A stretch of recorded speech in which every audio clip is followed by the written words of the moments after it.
Hi, it's Diane again at Capadia Designs, and I thought today I would show you a few little tricks that I have for working with multiples of an item.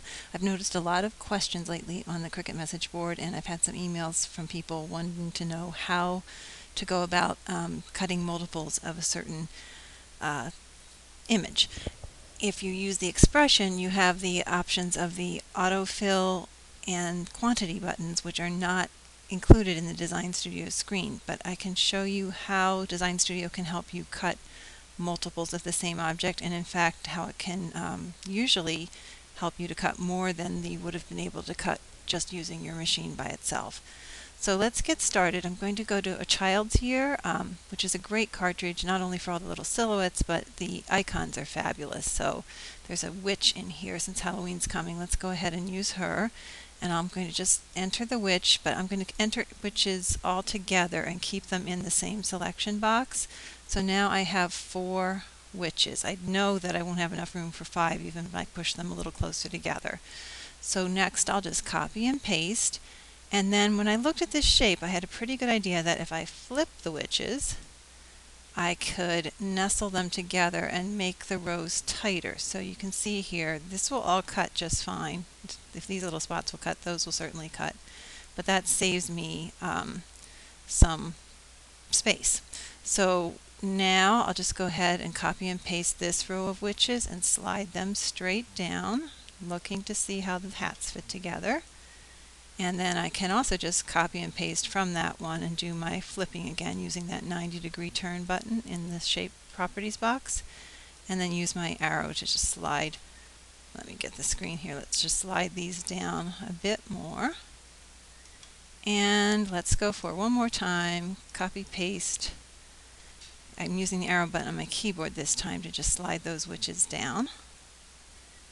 And once they're in position, where I have a nice cut, then I will just copy and paste that again and turn this group of witches around.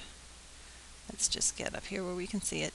Turn, turn, and slide those into position. Oops, as you can see, I ran out of room, but let's look at the whole view. If I delete that row, I still have managed to cut 5 rows of 4, which is 20 witches, and when I asked the machine to cut it for me at 2.5 inches, the quantity was calculated at 16, so you've got 4 extra witches. Depending on the shape that you're using, you can even get more than 20 on a page at 2.5. It all depends on how well the shapes nestle together. So I went ahead and did some rows of hearts here just to speed things up, and I'm on my last row where I would just copy and paste this row and slide it on down, making sure that I don't get into the uncuttable area here at the end of the mat. Be sure to make sure you check all the way around the edges of your mats that nothing is sticking out beyond the cuttable area. In this case, I was able to get 24 of these fancy hearts out of one piece of 12 by 12 paper. A final thing you might want to do is, if you're not wanting to use the shape exactly as it comes off the cartridge, in this case this leaf is thinner than its height, and if I wanted to make it to fit nicely on a 3-inch square, I might want to adjust the height to 2.5 by 2.5. Once I've altered the properties in the box, as long as I'm staying in the same selection box, all of my leaves will be the same. So if I enter this leaf now, they're all going to be the widened version of the leaf.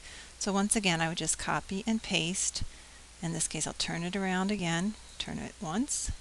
Sometimes it's a little slow. There we go. And my first row, I'll use my handle to just get it into position so that I'm not beyond the uncuttable area there, and nothing is touching anything else.